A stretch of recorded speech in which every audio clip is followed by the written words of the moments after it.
di atas materai.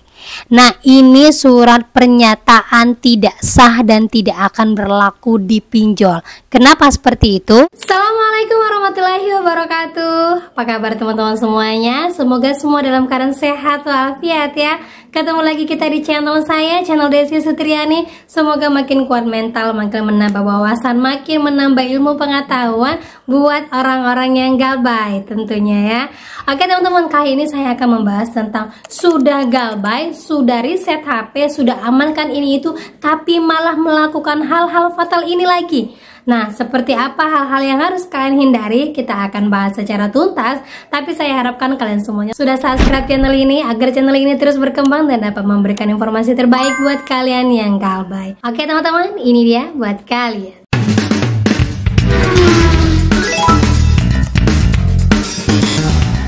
Oke teman-teman semuanya, jadi buat kalian yang sudah galbay, terutama buat kalian-kalian yang saat ini baru mau merintis untuk galbay, baru membuat kekuatan mental, semangat untuk galbay, jangan pernah melakukan hal-hal fatal seperti ini, apalagi sampai kalian mengikuti kemauan DC. Jadi di sini ada seorang teman yang saya baca statusnya, ya dia sudah galbay di beberapa aplikasi, sudah reset HP, sudah ini itu, tapi masih ketakutan untuk didatangin DC dan masih bertanya apakah akan sebar data. Nah, kalau seperti ini apakah bisa lanjut untuk galbay atau tidak? Kita baca dulu statusnya teman-teman ya. Mana tahu kalian memiliki pemikiran yang sama, jadi kalian bisa tahu ketika kalian galbay kalian harus apa. Nah, kita baca dulu ya teman-teman ya. Di antara aplikasi ini, yang mana saja jika digalbay bakalan keluar konda dan sebar data? Pinjam duit, Bantu Saku, Ada Pundi, Uatas, Kredit Pintar, Samir, Kredinex. Infonya suhu, saya galbay 2 minggu, aplikasi saya matikan semua izinnya, kemudian saya hapus aplikasinya. HP saya reset ulang dan ganti nomor. Sedangkan nomor yang dipakai untuk pinjol saya pindahkan ke HP yang steril tanpa ada kontak, jadi yang dipakai pinjol tetap aktif. Nah, ini baru galbay 2 minggu dia sudah melakukan ini semua tapi masih takut untuk keluar kondar. Nah, ini sebenarnya galbay yang masih setengah-setengah, galbay yang masih ketakutan. Nah, kalau kalian galbay di beberapa aplikasi, otomatis setiap aplikasi itu memiliki perlakuan DC yang berbeda.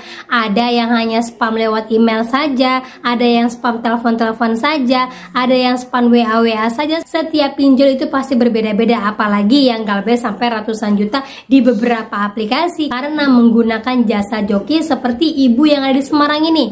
Nah, ini list pinjol yang dia galbaykan hampir 330 juta. Ada yang bisa menyamai? Nah, ini imbas karena dia masih menggunakan joki, gali lubang tutup lubang, ketakutan, uang menguap tidak tahu kemana, dan akhirnya sekarang kebingungan tidak tahu harus membayar pakai apa. Nah, kalau kalian sudah galbay, dari saya sendiri teman-teman ya, jangan pernah tanyakan bunga.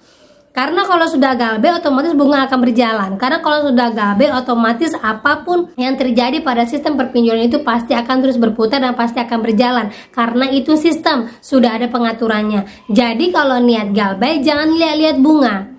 Kemudian lagi yang kedua, jangan pikirkan slik OJK. Ada teman saya yang mengatakan, Mbak saya mau galbay di Shopee Mbak, tapi saya nggak tahu caranya. Saya mau nutup pakai pinjaman yang lain ini Mbak. Mau hanya satu pinjaman saja, terus saya tutup pinjol-pinjol saya yang lain, itu bisa nggak Mbak? Nah, tergantung pinjol apa dulu yang kalian galbaykan. Kalau sudah kalian galbaykan di pinjol Shopee, otomatis kalau kalian mau pinjam di bank, mau pinjam di bank-bank digital, itu pasti akan ditolak karena Shopee linknya kemana-mana. Jadi kalau seandainya saat ini ada hutang di beberapa aplikasi, galbay aja. Gak usah pikirkan saya mau punya beli besar lagi terus saya mau tutupkan lagi, itu malah menambah beban. Karena apa? Kalian akan berusaha mencari bank-bank mana yang mau menerima pinjaman kalian, ataupun koperasi-koperasi misalnya ya, yang bisa kalian pinjamkan uangnya besar terus kalian tutupin. Itu bukan penyelesaian masalah. Dan ada lagi satu hal yang membuat teman saya melakukan permintaan DC-nya. Ini permintaan DC yang tidak akan berpengaruh apapun buat yang galbay di KTA Kilat, terutama teman-teman ya. Perhatikan ini, ada seorang teman saya yang seorang laki-laki, dia tidak sanggup untuk melunasi hutangnya. Akhirnya dia coba untuk negosiasi dengan DC. Ingat ya, dia negosiasi dengan DC. Akhirnya DC bilang, buat aja surat pernyataan bahwa kamu tidak sanggup. Nah, contoh surat pernyataan dibuat seperti ini karena mengikuti dari kemauan DC. Nah, ini teman-teman ya, pertanyaannya, aplikasi KTA Kilat ada yang pernah ngalamin seperti saya nggak? Udah buat surat pernyataan. Nah, kita baca dulu surat pernyataannya ya. Yang dia buat berdasarkan permintaan dari DC. Saya atas nama ini dengan nomor bla bla bla dengan ini mengajukan permohonan maaf belum bisa membayarkan kewajiban karena sedang dalam kondisi banyak pengeluaran bulan ini dan pekerjaan saya lagi sepi dan memiliki pinjaman yang sama di beberapa aplikasi lainnya. Kalau boleh ada kebijakan penghentian bunga harian, saya akan mengusahakan melunasi semua pembayaran dan diberikan keringanan pelunasan pinjaman pokoknya saja dengan cara cicilan. Setidaknya dengan surat keterangan ini saya tidak akan lari dan tetap berkomitmen untuk melunasi kewajiban saya. Demikian surat keterangan ini dan dia buat di atas materai. Nah, ini surat pernyataan tidak sah dan tidak akan berlaku di pinjol. Kenapa seperti itu? Ya, mau kalian lampirkan 1000 ataupun 2, 3, 4 atau 10 materai, itu tidak akan berlaku ke pinjolnya. Itu hanya berlaku kepada DC yang kalian lakukan negosiasi. Jadi jangan mudah lakukan hal-hal bodoh seperti ini. Ini tidak akan berlaku dimanapun. Yang bisa pakai surat seperti ini itu hanya surat restrukturisasi, yaitu pun surat pernyataan kita buat terus kita email ke pinjolnya, bukan ke DC-nya. DC yang datang itu selalu saya sampaikan itu adalah DC pihak ketiga.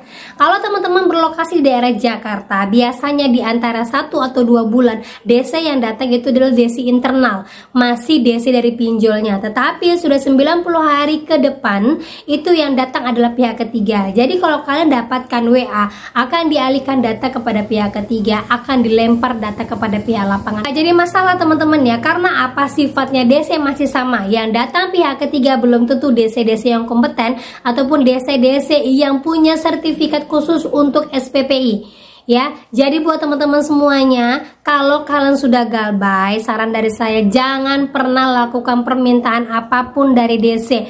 DC tugasnya satu, menyampaikan surat somasi kemudian menagih. Kalau sudah lebih dari itu berarti itu adalah kemauan DC-nya, seperti buat surat pernyataan ataupun untuk membayarkan melalui DC. Jangan pernah mau teman-teman ya.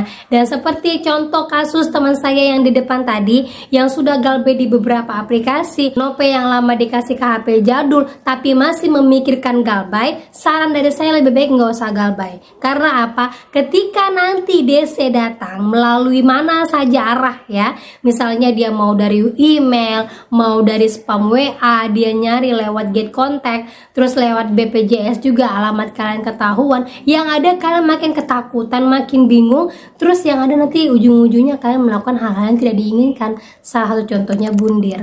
Jadi kalau sudah reset HP, tutup akun, ganti email, ganti nomor HP, ya sudah, terima saja apa resikonya. Nanti ke depan paling resikonya DC datang sekali 2 kali udah, lama-lama dia bosan. Terus lagi spam WA ataupun email, itu pun hanya sesekali. Kalau udah di atas 90 hari, itu biasanya hanya sesekali saja.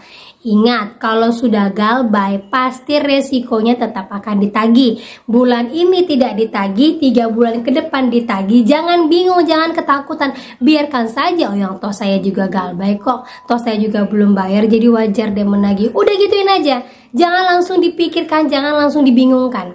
Gitu teman-teman ya. Jadi buat teman-teman semua yang galbay, saya harapkan tetap galbay. Jangan blunder lakukan ini itu yang membuat galbay kalian tidak berhasil, malah membuat kalian makin terpuruk lagi, makin berusaha untuk mencari pinjaman-pinjaman, makin berusaha untuk gali lubang tutup lubang, yang ada hutang 1 juta bisa lebih-lebih dari jutaan-jutaan yang lain.